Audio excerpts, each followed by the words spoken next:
नीम करौली बाबा या महाराज जी के नाम से भी जाने जाते हैं। भारत के एक प्रसिद्ध संत और आध्यात्मिक गुरु थे। उनका जन्म लगभग 1900 में उत्तर प्रदेश के अकबरपुर गांव में हुआ था। उनका असली नाम लक्ष्मण दास शर्मा था। बचपन से ही उनके भीतर आध्यात्मिकता और सेवा का भाव था। नीम करौली बाबा का जीवन सादगी, दया और भक्ति का प्रतीक था। उन्होंने अपना अधिकांश समय उत्तर भारत के विभिन्न क्षेत्रों में बिताया, जहां उन्होंने भक्तों को प्रेम, करुणा और सेवा का महत्व सिखाया। उनकी शिक्षा सरल थी, प्रेम करो, सत्य बोलो और दूसरों की सेवा करो। उनके जीवन की एक प्रसिद्ध कहानी उनके नाम के पीछे की वजह बताती है। एक बार वे बिना टिकट ट्रेन में यात्रा कर रहे थे। जब कंडक्टर ने उन्हें उतार दिया तो ट्रेन आगे नहीं बढ़ पाई।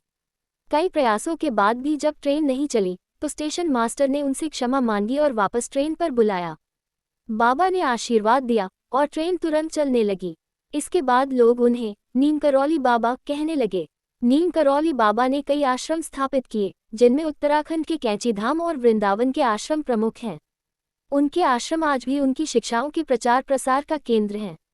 बाबा ने अपने अनुयायियों को सिखाया कि भक्ति केवल मंदिरों में पूजा करने से नहीं होती, बल्कि दूसरों की निस्वार्थ सेवा और प्रेम से होती है। उनके भक्तों में आम लोग ही नहीं, बल्कि कई बड़ी हस्तियां भी थीं।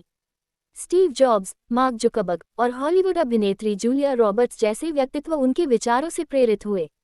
बाबा ने भारतीय संस्कृति और अध्यात्म को पश्चिमी देशों तक पहुंचाने में महत्वपूर्ण भूमिका निभाई।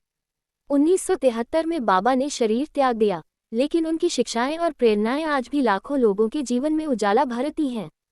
उनका संदेश था कि भगवान हर जगह हैं और उनका अनुभव केवल प्रेम और भक्ति के माध्यम से किया जा सकता है।